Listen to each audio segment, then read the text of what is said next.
참 재간이 많고 인내심도 있고 끈기도 있고 고집도 있습니다. 그래서 여러 가지를 조금 피해갈 수 있는, 욕심을 조금 자제도 하고 인연의 합의가 들어오고 결혼으로도 해도 되는 좋은 어떤 해입니다.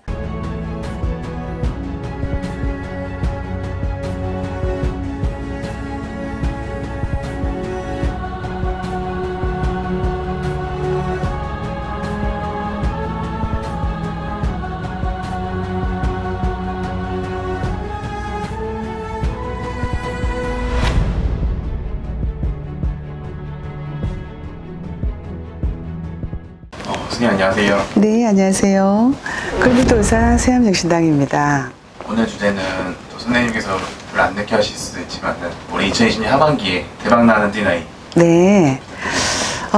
첫째, 이제 지금 삼재를 가지신 분들은 조금 거기서 제외되겠죠. 소띠나 닭띠나 뱀띠 이게 제외가 되고, 그 다음 경자년에 있기 때문에 또한 뭐 삼재하고 상관없이 또한 그 지띠와는 상충과 원진에 있는 띠들은 또 제외되겠습니다. 말띠가 되었든 또한 그 양띠가 되었든 이런 경우에는 제외가 되고, 그 외에 좀 대박을 낼 수 있는 어떤 띠들로 본다면은 원숭이띠를 일단 좀 보겠어요. 원숭이띠는 이 지와도 이렇게 보면은요, 크기가 작을 뿐이지 꼬리가 긴 거가 되었든 뭐가 되었든 이런 걸로 본다면은 굉장히 조금 닮아 있어요. 닮아 있으면서 원숭이는 굉장히 재간둥이입니다. 그래서 어떤 경우에는 우리 인간들보다도 머리가 더 이렇게 좋은 경우가 있어요. 이 원숭이들이 말 그대로 참 재간이 많고 또 피해갈 수 있는 것도 아주 영리하게 피해갈 수도 있고, 그래서 하반기에는 이 원숭이띠들이 여러 가지 이렇게 인간을 조금 조심하시고, 그 다음에 원래는 전체적으로 있는 자리가 좋으니 변동수를 좀 피하시고 그러시다 보면은 10월 상달에 가서도 식복도 있다, 기인도 만날 수가 있다. 그러면서 이제 동짓달로 가면서는 이제 내년으로 준비하거든요. 그러면서도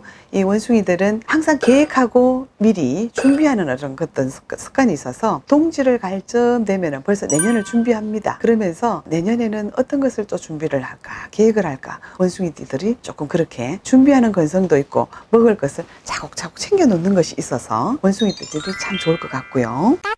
그 다음 우리 이 용띠들은 이렇게 보면은요, 굉장히 용맹스럽기도 하고, 그 다음에 3계를 다 다니는 어떤 동물이죠. 육지도 다니지만은 그 다음에 사이바다 대용왕에도 이렇게 다닐 수 있습니다. 그 다음에 천상의 세계에 있어서 하늘도 이렇게 왕래를 할 수 있는데, 우리가 삼재다, 그 다음에 천간지간으로 인해서 상충이다, 원진의 살이 있어도 이 용띠들이 굉장히 참 인내심도 있고 끈기도 있고 고집도 있습니다. 그래서 여러 가지를 조금 피해갈 수 있는 어떤 그런 띠들로 이렇게 볼 때, 단지 조금 욕심을 조금 자제도 하고 조심하셔라. 무엇인가를 이래 볼까 저래 볼까. 근데 지금 사회 전반적으로 뭔가를 새롭게 뭐 하는 거는 지금 조금 다들 전체적으로 안 하셔야 돼요. 왜냐하면 뭔가 새롭게 지금 시작을 하기에는 사회적으로 지금 너무 어수선합니다. 그래서 이 용띠들은 고집과 건성이 있어서 하려고 하는 거는 무조건 진취적으로 해버리려고 하는데, 사회 전반적인, 이거는 전 세계적인, 우리나라 전체적인 것이기 때문에 조금 이래 볼까 저래 볼까 하는 그런 거 조금 자제하시고 있는 자리에서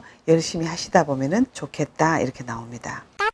그 다음에 이 범띠들은요, 쥐와 볼 때는 가장 극과 극을 이루는 동물이에요. 그렇지만 쥐는 작다 그래서 절대 우리가 시쁘게 여기면 안 되거든요. 근데 이 범도 우리가 쥐가 보면은 가장 적은 동물에 있지만, 범이 볼 때는 우리가 산 중에 가장, 산속에서 가장 용맹스러운 동물로서 산속에 가장 왕이다, 이렇게 하지 않나요? 근데 이제 경자년에 있어서 다른 어떠한 것보다 경자년이 경금이다 보니 우리가 항상 어떠한 그런 경자가 들었는 해마다 이런 일이 있었어요, 저런 일이 있었어요, 참 많은데, 원래 범띠를 가지신 분들, 그래도 그나마 내 장사 내 사업 하시는 분들, 그래도 이런 것도 좀 피해갈 수가 있어요, 저런 것도 피해갈 수가 있어요. 다른 어떤 삼재를 가지신 분들이나 아홉수를 가지신 분들이나 이런 분들은 관제에 구설 수도 있겠다, 인간에 있어서 조심도 하여라, 막 이런 것도 있는데, 범띠 가지신 분들은 그나마 이런 것도 피해갈 수가 있다, 저런 것도 피해갈 수가 있다, 그래도 환란 중에도 여러 가지 조금 액대미도 피해갈 수가 있다, 뭐 이렇게 나오고 있습니다.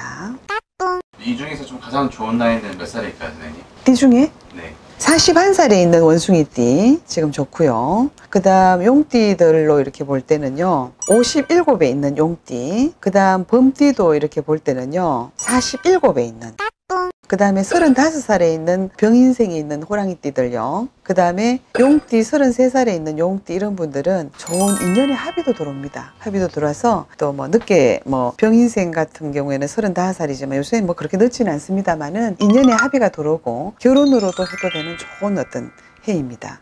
지금 임신생 같은 경우에는 남자들은 특히나 아홉수가 있기 때문에 결혼은 피하시는 것이 좋거든요. 아홉수에 있는 또 뭐 범띠 같은 부분 조금 조심하셔야 되는데 다른 어떤 띠에 있는 병인생이 되었든 갑인생들은 괜찮네요.